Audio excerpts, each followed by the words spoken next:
네, 복된 주를 맞이하여 또 함께 우리 함께 예배하게 되는 이 은혜를 허락해 주신 하나님께 감사를 드리고 또 여러분들과 또 함께 이 자리에서 하나님의 말씀을 살펴가게 되어서 대단히 또 기쁩니다. 오늘 저와 여러분들은 지난 시간 이삭의 결혼에 이어서 그 마지막 부분의 내용을 함께 살펴보았습니다. 그러면서 오늘은 사실은 지난 주제에서 조금 더 연장되는 그런 주제입니다. 이삭의 결혼과 관계하여서 기독교인들이 우리가 어떻게 결혼을 하고 어떻게 가정생활을 꾸려가야 할 것인지에 대한 큰 원칙들을 한번 살펴보면 좋겠다 하는 생각이 들어서 이미 결혼하신 분들은 이제 앞으로 이제 자녀들을 결혼시키실 때 이런 원칙들이 있다는 것을 기억하시고 그런 원칙들에 잘 입각하여서 자녀의 그런 미래를 준비하시면 좋겠고, 또 이제 결혼을 앞두고 있는 우리 또 젊은 또 지체들은 본인들의 어떤 그 결혼 그리고 가정을 꾸려 나갈 때 어떤 원리를 가지고 결혼을 하고 또 가정을 꾸려 가야 할 것인지를 생각하면 좋겠다 하는 그런 마음이 있습니다. 우리에게는 익숙한 이야기일 수 있고 우리에게는 어쩌면 당연한 이야기일 수 있지만 오늘 다루는 주제는 오늘 우리가 살아가고 있는 이 시기 속에서는 다소 맞지 않는 그런 주제일 수 있습니다. 왜 그러냐면 우리는 성경의 교훈을 따라서 인간의 자연적인 성은 남자와 여자 두 가지밖에 없다라고 그렇게 고백하고 있지만은 오늘날 살아가고 있는 이 세계에는 수많은 성이 존재하고 있다고 그렇게 말을 하고 있기 때문에 그렇습니다. 최근에 제가 그 뉴스로 들은 이야기인데 미국에 있는 한 고등학교 1학년 학생이 풋볼 선수이고 뭐 고등학교 1학년입니다. 미국의 굉장히 유명한 고등학교이고 그곳 출신들이 그 미국의 아이비리그로 굉장히 많이 가기 때문에 뭐 고등학교의 하버드라고 그렇게 알려져 있는 그런 학교의 학생인데 친구와 버스를 타고 가는 중에 남자와 여자의 성은 남자와 여자 둘밖에 없다라는 그 논쟁이 붙어서 친구와 버스 안에서 굉장히 좀 토론을 했나 봅니다. 근데 그 이야기가 학교 당국에 들어가게 되고 학교에서 그 남자 학생이 두 가지 성밖에 없다는 이야기를 했다는 그 이유로 풋볼 선수인데 풋볼 경기 출전 금지를 시켰어요. 이 학생과 그 학생 부모 측은 또 그에 대해서 고소를 하고 이건 불법적인 일이다라고 그렇게 이야기하며 논쟁 중에 있다는 이야기를 들었습니다. 오늘 우리가 다루는 주제도 그와 연관되어 있기 때문에 모르겠습니다. 우리가 또 유튜브로 이걸 올리는데 또 뭐 어떤 일이 생길지 모르겠지만 그러나 분명하게 우리가 또 말하고 또 짚고 가야 될 부분은 또 짚고 가야 되기 때문에 오늘 말씀을 드리는 것입니다. 우리 하나교회 정관에도 보면 우리 하나교회의 신앙 고백은 성경을 정확무오한 하나님의 말씀으로 믿고 그 성경의 가르침을 우리의 신앙과 생활의 유일한 규범으로 받는다라고 되어 있습니다. 그리고 앞서간 신앙 고백서들의 그 내용들을 우리의 신앙의 규범으로 받는다라고 우리 교회 정관에도 그렇게 고백하고 있습니다. 그런데 이건 우리 교회만이 아니라 이 땅에 많은 교회들이 다 이런 고백을 하고 있습니다. 그래서 특별히 결혼과 관계한 내용들도 성경에서의 가르침 그리고 신앙 고백서의 가르침을 먼저 살펴본 다음에 그리고 우리가 그런 속에서 실천적으로 가져야 될 원칙들이 무엇인지를 좀 살펴보기를 원합니다. 먼저 이삭의 경우를 우리가 예를 들어서 보면 먼저 지난 시간에 살펴본 것처럼 아브라함이 이제 자신의 생애가 얼마 남지 않은 줄 알고 아내 사라가 떠난 후에 이제 이삭을 결혼시키려고 하는데 자기의 종에게 부탁하기를 자신의 아들의 아내감을 구해오라 그렇게 부탁을 합니다. 그런데 그 부탁을 하면서 아브라함이 이런 선택의 기준을 제시한 겁니다. 24장 3절과 4절인데 보시면 내가 너에게 하늘의 하나님 땅의 하나님이신 여호와를 가리켜 맹세하게 하노니 너는 내가 거주하는 이 지방 가나안 족속의 딸 중에서 내 아들을 위하여 아내를 택하지 말고 내 고향 내 족속에게로 가서 내 아들 이삭을 위하여 아내를 택하라 라고 했습니다. 여기서 중요한 것은 가나안 족속들은 이방신들을 섬기는 사람들이라는 점입니다. 그리고 비록 그 신앙의 정신이 희미할 수 있지만은 그러나 아브라함의 족속, 자기의 가족들은 하나님께서 세우신 그 언약에 따라서 하나님의 택하신 백성들로서 하나님을 섬기는 아담으로부터 이어지는 셋을 통해서 이어지고 나중에 노아로 이어지는 그 언약의 계보를 이어가고 있는 사람들이라는 점입니다. 그래서 아브라함이 아들 이삭을 위해서 그 아내 배우자를 선택하는 절대적 기준은 신앙이라는 것입니다. 그리고 그 배우자를 선택해가는 과정에도 대해서도 결혼의 과정이라고 했는데 그 과정도 보면은 24장 7절에 이렇게 기록되어 있습니다.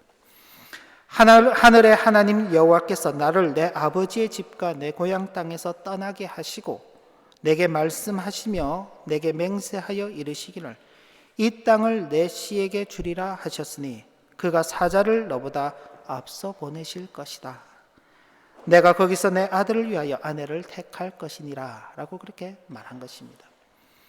자신이 지금 고향 땅을 떠나온 것도 하나님께서 뜻하심이 있고 인도하심이 있어서 나왔고, 그리고 하나님께서 그 뜻하심 속에서 자신에게 자녀를 주실 것이라고 약속하셨고, 또 그 자녀에게 그 땅을 허락하실 것이라고 약속하셨기 때문에 그 자녀 이삭이 결혼하는 그 모든 일에 있어서도 하나님께서 친히 그 뜻을 가지시고 인도하실 것이다 라는 그 고백을 하고 있는 것입니다.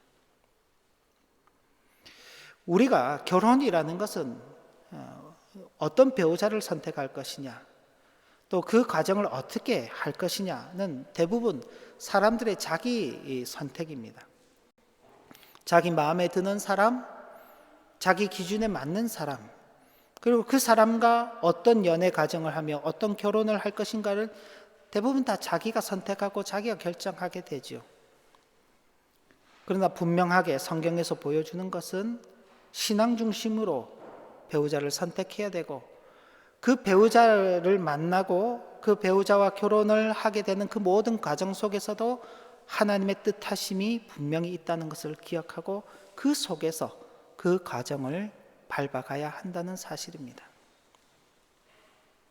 그리고 오늘 읽은 본문에서처럼 그렇게 결혼하게 될 때에 나타나게 되는 열매가 뭐냐? 67절 보면 이삭이 리브가를 인도하여 그의 어머니 사라의 장막으로 드리고 그를 맞이하여 아내로 삼고 사랑하였다. 그리고 이삭이 그의 어머니를 장례한 후에 리브가로 인하여서 위로를 얻었다는 것입니다. 앞서서 하나님께서 제시하시는 그 신앙의 기준을 따라서 배우자를 선택하고 그 과정 속에 하나님의 인도하심과 역사하심이 있다는 것을 믿고 그 결혼이라는 것이 이루어지게 될 때에 비로소 사랑과 그 사랑으로 인하여 서로 위로하고 격려하고 동력하는 그 아름다운 과정이 성립되게 된다는 것이 바로 이 이삭의 결혼 과정에서 우리가 살펴볼 수 있는 결혼의 중요한 기준입니다. 이 내용들을 토대로 해서 우리가 고백하고 있는 신앙 고백서인 웨스트민스터 신앙 고백서 24장을 보면 결혼과 이혼이라는 주제로 신앙을 고백하고 있는데 그 내용을 한번 또 살펴보겠습니다. 여러분들께서 나눠드린 교환을 함께 보시면 좋겠는데, 보시면 첫 번째 1항입니다. 결혼은 한 남자와 한 여자 사이에 맺어지는 것이며 남자가 동시에 한 명 이상의 아내를 가지거나 여자가 동시에 한 명 이상의 남편을 가지는 것은 합당하지 않다는 것입니다. 일부 일처제를 우리의 성경은 가르쳐주고 있는 것입니다. 제가 아까 서두에도 말씀드렸지만 오늘날 이 세상은 생물학적인 성 말고도 이상적인 그런 성들을 만들어내서 수많은 성을 만들어내고 있습니다. 그건 만들어진 성이죠. 자연적으로 발생하는 성은 남자와 여자밖에 없는 것입니다. 그리고 그 남자와 여자가 결혼을 해야 되는 중요한 이유가 그 다음 2항에서 등장하게 되는데, 2항을 보시면 결혼이 제정된 목적은 부부가 서로 도우며 합법적인 자녀를 낳음으로써 인류를 번식시키며 거룩한 자손으로 교회를 확장하고 불결을 방지하려는 것에 있다는 것입니다. 아까 말씀드렸던 것처럼 이삭이 어머니 사라를 장례하고 난 다음 큰 슬픔에 빠져 있었는데 리브가를 아내로 맞이함으로 말미암아 그로 인하여서 위로를 얻었다. 하나님께서 첫사람 아담이 혼자 있는 그 모습을 보고 사람이 독차하는 것이 보기 좋지 않아서 내가 그를 돕는 배필을 만드시겠다라고 말씀하시고는 하와를 만드셨습니다. 하와는 이 아담 혼자 있어서는 채울 수 없는 부분을 채워주는 돕는 자로서의 창조함을 받은 것입니다. 그렇기 때문에 부부는 서로 돕는 자로서 그 부부가 결혼을 하게 되는 것입니다. 그리고 합법적인 자녀를 낳음으로써 인류를 번식하게 되는 것입니다. 제가 아까도 서두에 말씀드렸지만은 이 땅에 자연적인 성이 남자와 여자 둘밖에 없는 이유는 하나님께서 그렇게 창조하셨고 그 과정을 통해서만 인류가 번식해 가도록 하나님께서 정하셨기 때문에 그런 것입니다. 물론 남자와 여자가 아닌 경우에 결혼할 수 있겠죠. 그리고 그것이 합법화되어 있는 나라들도 있고 그렇습니다. 그러나 만약 모든 사람들이 다 그렇게 결혼 관계를 유지하게 된다면요, 당대는 좋을 수 있습니다. 자기들은 좋을 수 있죠. 자기가 원하는 성을 선택하고 자기가 원하는 대상을 맞이하여서 결혼 관계를 해 나갈 때 당대는 좋습니다. 그런데 그렇게 되면요, 인류가 더 이상 발전할 수가 없는 것입니다. 어떤 면에서 인류가 계속하여서 그 인류의 역사를 이어갈 수 없는 것입니다. 하나님께서는 인류가 번성해 갈 수 있는 아주 중요한 초석으로 결혼이라는 것을 허락하셨고 그것도 자연적인 성, 남자와 여자를 통하여서 자녀가 생산하는 길을 만드셨기 때문에 그렇습니다. 물론 오늘날 과학과 의술의 발달로 인하여서 꼭 남녀가 결혼하지 않더라도 사람이 태어나게 되는, 아이가 태어나게 되는 그런 일들이 있습니다. 근데 인공수정을 통해서도 사람이 태어나게 되죠. 근데 우리가 일반적으로 생각할 때 인공수정을 하게 되면은 이론적으로는 하면은 자녀가 태어나야 되는데 실제로 인공수정을 통해서 자녀가 태어나는 확률은 그렇게 높지 않습니다. 만약 그것이 100%의 확률을 갖고 있다면 오늘날 불임의 문제는 없어져야 하는데 여전히 이 시대에는 불임의 문제, 결혼을 해서 가정을 꾸리고 있지만 자녀가 없는 그런 문제들이 굉장히 많이 있습니다. 왜냐하면 하나님께서 자녀를 허락하지 않으시면 자녀가 생산되지 않기 때문에 그런 것입니다. 하나님께서 인류를 그렇게 번성해 가도록 하시는 것입니다. 그래서 남녀가 결혼하는 것은 인류 사회를 위해서 굉장히 중요한 그런 공헌이 된다고 할 수 있습니다. 그리고 무엇보다도 거룩한 자손이 교회 안에서 계속적으로 태어나게 되고 주님의 교회가 계속해서 이어져 가게 되는 것입니다. 그리고 한 남자와 한 여자가 만나서 결혼해서 건강한 가정을 꾸림으로 말미암아 여기 불결이라고 표현을 했지만은 여기에는 음행이라든지 여러 가지 성적인 그런 부도덕한 일들이 방지되는 그 목적도 있다고 말씀드릴 수 있습니다. 3항을 보시면 어떤 사람이든지 자기의 판단으로 찬성할 수 있으면 결혼하는 것이 합당하지만, 그러니까 자기가 스스로 분별해서 내가 이 결혼을 해야 되겠다라고 그렇게 생각하면 결혼할 수 있다. 그러나 그리스도인들은 오직 주님 안에서만 결혼해야 할 의무가 있다. 그러므로 진정한 개혁신앙을 가진 사람은 불신자나 교황파나 그 밖의 우상 숭배자와 결혼해서는 안 되며, 경건한 사람들은 악한 생활로 유명하거나 저주받을 만한 이단설을 주장하는 사람과 결혼함으로써 짝이 맞지 않는 멍에를 메어서는 안 된다. 이런 내용들이 그냥 누군가가 지어낸 내용들이 아니라 성경에 있는 내용들을 다 근거로 하여서 이런 내용들이 정리되어 있는 것입니다. 그러니까 누구나 자유롭게 결혼할 수 있습니다. 그러나 그 자유 속에서라도 그리스도인들은 주님 안에서 신앙이 동일한 사람들과만 결혼하는 것이 의무입니다. 그것이 어렵지요. 교회 안에서 적절한 배우자를 찾는다는 것이 쉽지 않습니다. 이삭의 경우도 마찬가지입니다. 가나안 땅에서 배우자를 찾는 것이 가장 쉽습니다. 그런데 굳이 아브라함이 그 쉬운 길을 버리고 자기의 고향 땅, 아주 먼 길입니다. 그곳으로 자기의 종을 보내며 거기에서 내 아들 위하여서 아내를 구하라 하고 말하는 것입니다. 어려운 길을 찾아가는 것이죠. 만약 여자가 나를 따라오지 않으려 하면 어떡합니까? 당신의 아들을 다시 그곳으로 데리고 가야 합니까? 라고 물었을 때 아브라함은 내 아들 이삭을 그리로 데리고 가지 말아라 라고 말합니다. 하나님께서 인도하실 것이기 때문에 그렇다.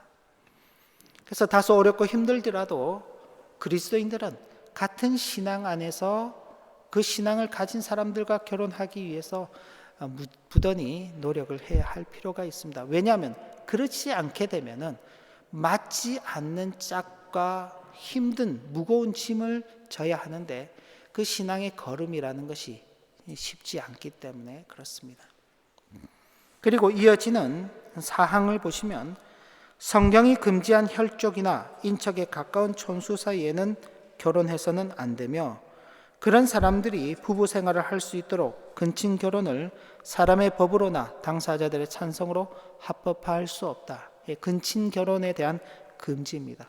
지금 우리도 법적으로는 8촌까지가 친척, 인척으로 그렇게 정해져 있어서 8촌 내에는 결혼을 금지하고 있죠. 이런 내용들이 그대로 이제 이어지는 것이라 그렇게 볼 수 있습니다. 그런데 사람들 중에는 참 악해서 이게 이제 근친 간에 결혼을 하려고 하는 그런 사람들이 있습니다. 있고 또 그런 류의 사람들의 분위기, 그런 사람들끼리 모여서 생활하는 그런 집단 생활을 하는 곳들도 있습니다. 그러나 그런 것들은 분명히 불법적인 것이다. 이 세상의 법으로도 불법입니다. 남자가 결혼할 수 없는 혈족보다 차의 혈족의 촌수가 더 가까울 때에 남자는 그와 결혼해서는 안 되며, 여자도 자기의 경우보다 더 가까운 남편의 혈족과 결혼할 수 없다. 이 문장이 좀 어려운데 이 뒤에 나오는 5항과 6항은 이혼에 관한 부분을 다루고 있습니다. 사람들은 악해서 자기의 배우자와 이혼하지 않아야 됨에도 불구하고 자기 어떤 성적 욕구와 욕망을 채우기 위해서 아내를 버리고 다른 사람과 결혼을 하게 되는데,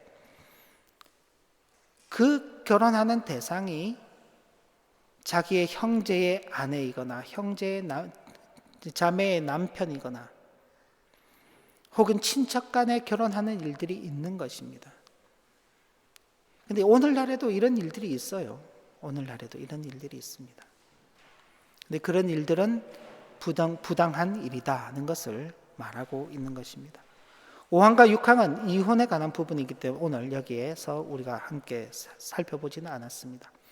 그러니까 이런 이제 원칙들이 우리의 신앙 고백서 안에 주어지고 있는 것입니다. 아까 말씀드렸던 것처럼 우리 교회는 역사적 개혁교회의 신앙 고백서들을 우리 신앙의 규범으로 받는다라고 고백하고 있고, 아마 여러분들께서 혹 모국에, 우리 고국에, 한국에 출석하시던 교회들을 이렇게 잘 살펴보시고 그 교회는 어떤 신앙을 고백을 하고 있는지 한번 확인해 보시면 아마 대부분의 교회들이 다 이렇게 고백하고 있을 것입니다.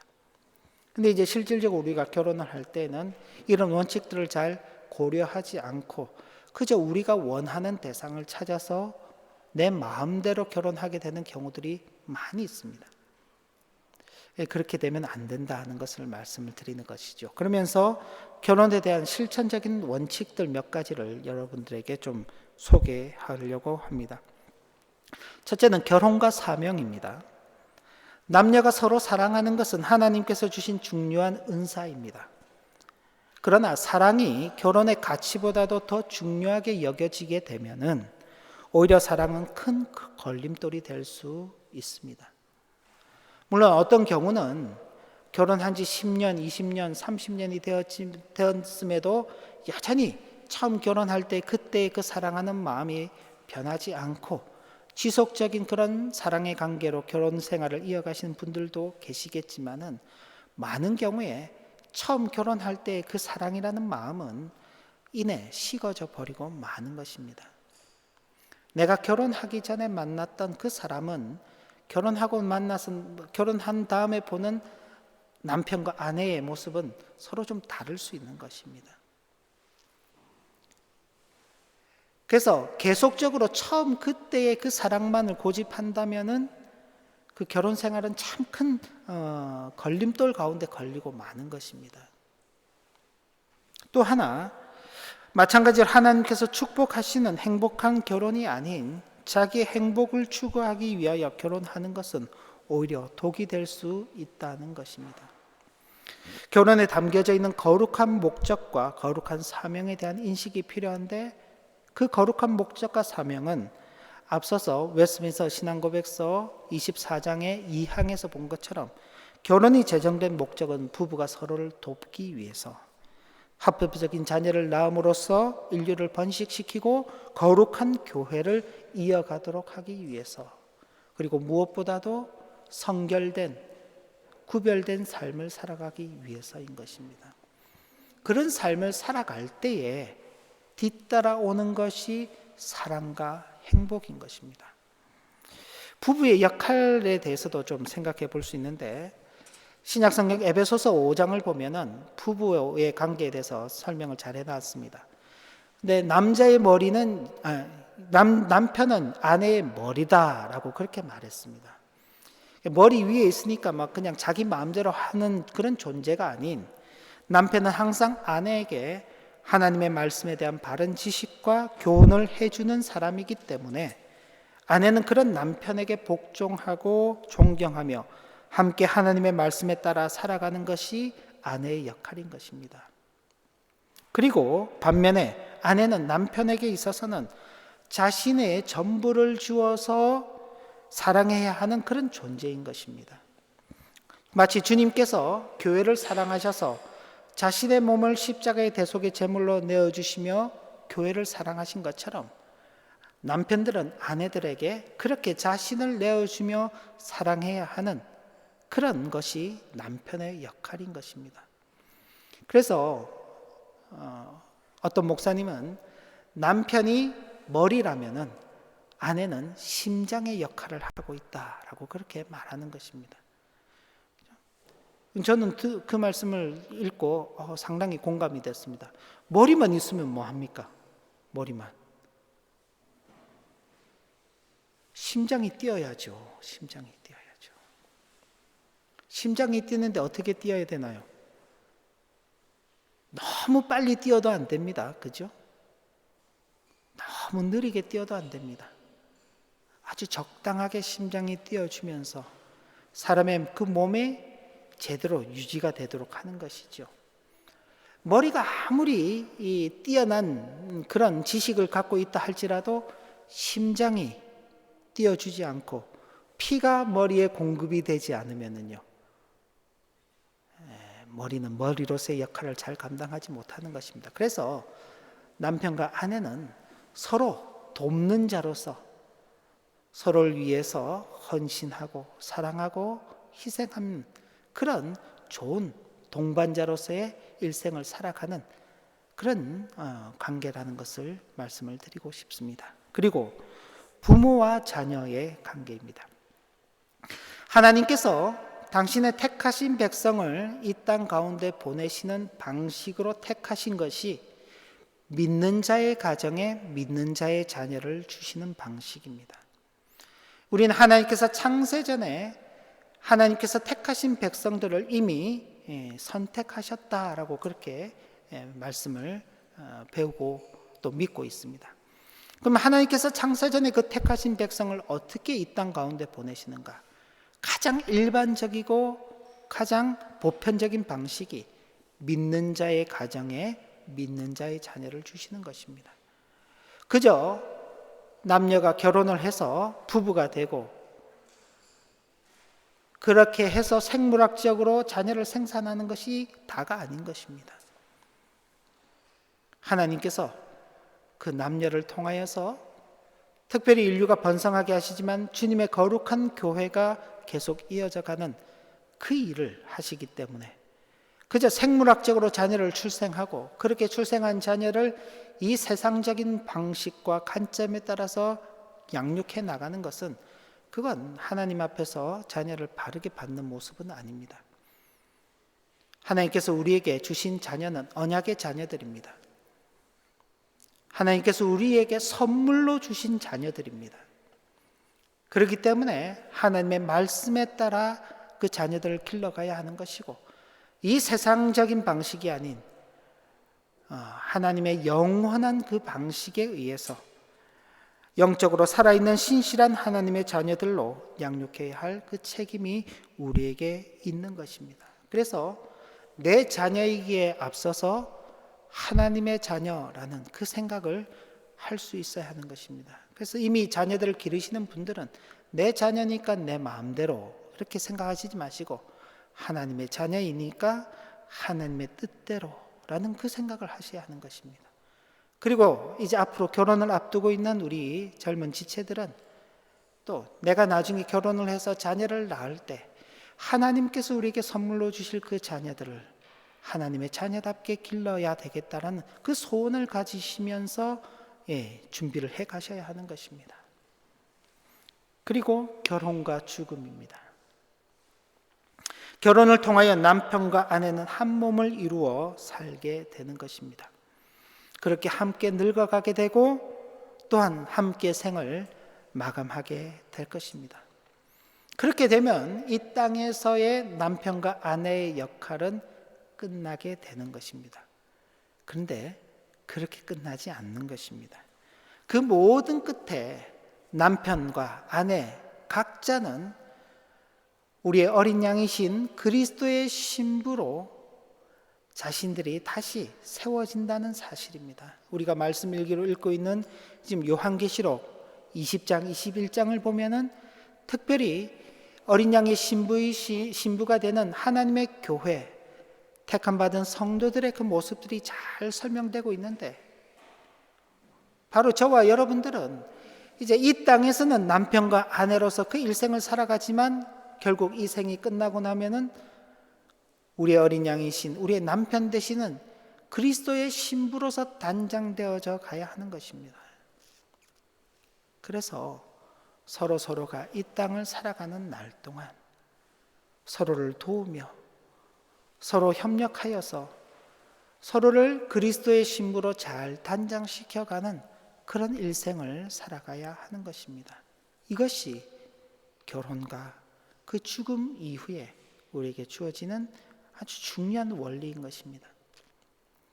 앞서 이삭의 결혼을 통해서 우리는 성경적인 결혼의 기준에 대해서 잠시 살펴보았고, 그리고 우리가 신앙 고백하고 있는 웨스트민스터 신앙 고백서에서 결혼이라는 것은 어떤 기준, 어떤 원칙 하에서 하는가에 대해서 또 살펴보았고, 그런 내용을 토대로 해서 실천적으로 그럼 우리는 어떻게 우리의 결혼과 우리의 부부와 그리고 우리의 자녀와 우리의 죽음까지 그 과정을 걸어갈 것인가에 대해서 아주 간략하게 살펴볼 수 있었습니다. 하나님께서 세우신 결혼과 가정이라는 제도의 목적을 생각하고 그저 남녀가 좋아서 서로 헤어지기 싫어서 같이 살면 혼자 사는 것보다 더 나을 것 같아서 어떤 그런 인간적인 그런 단기적인 목적에 따라서 결혼을 하게 되는데 그런 수준을 넘어서서 하나님의 거룩하신 뜻과 목적이 우리의 결혼과 가정 속에 있다는 것을 기억하고 성경의 기준과 신앙의 원리에 따라서 바른 결혼을 통하여 온전한 가정 이루어가기를 소원하여야 하겠습니다. 결혼에 담겨져 있는 사명이 있습니다. 그 사명을 잘 인식하고 남편과 아내로서의 역할을 잘 감당하고 또 그렇게 잘 감당할 수 있는 남편과 아내로서 준비를 해 나가시기 바랍니다. 그리고 부모로서 신실한 자녀들을 잘 양육하는 이 책임, 아주 중요한 책임입니다. 그리고 일생을 통하여서 서로를 그리스도의 신부로 잘 단장시켜가는 남편과 아내가 되어야 하겠습니다. 그러니까 자기가 자기를 단장하려면 잘 못 보는 부분들도 많아요. 그죠?